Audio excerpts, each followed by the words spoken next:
This is a video explaining how to use Google Calendar to create events for your final papers in Phi 101. So what you'll see when you get invited to this calendar and you accept the invite, and it should happen through the email address that you sent me as your Google email, is once you click on that calendar, so this is something important, note that if I click this little icon off, the important stuff from that calendar is going to go away. So you need to make sure that calendar is turned on once you get invited, and then you're going to see this initially. These are my teaching times, and so I'm basically available here really easily and pretty close to after when I get done teaching, and then other times are harder. Before class, probably not ever. I'm usually only about 15 minutes early to campus.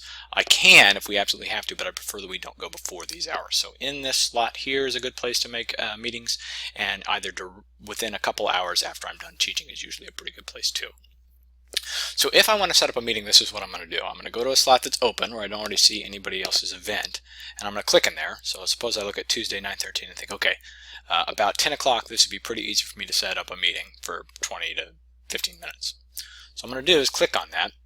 I'm going to put whatever your student name is, then put your meeting. So let's do Austin's meeting as an example. I'll do Miles's meeting as an example. Okay, so that's the name of the event.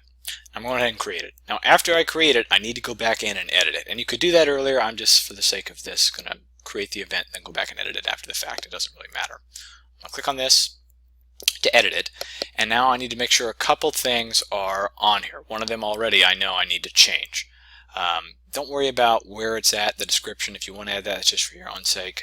If you need to add a note or something, like maybe you'll be late, you can put that in description. So I'll put that here, might be late. And then I'm going to set my time. I don't want it to be the full hour, right? So I'm going to go ahead and set that from, let's say I get there at 10:05 a.m. and we'll run it to 10:20 a.m.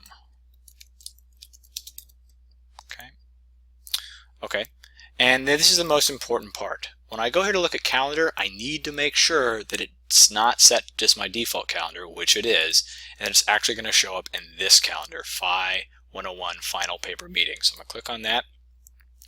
I'll click save, and now I'm going to see it show up in the Phi 101 final paper calendar. Really important, if you do not change it from the default calendar to the Phi 101 paper calendar, what's going to happen is you're going to see it, but I'm not going to see it.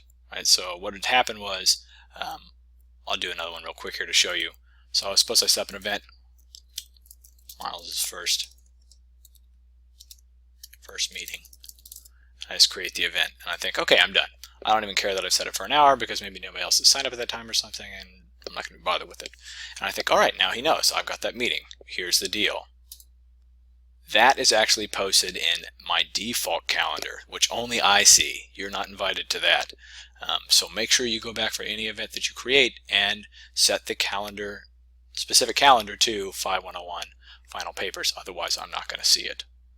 And if you create an event and you want to get rid of it, just click on it and delete it. Done. Okay. Hopefully that is helpful and clear enough so that you all will become experts at using Google Calendar to set up meeting times in a collaborative environment.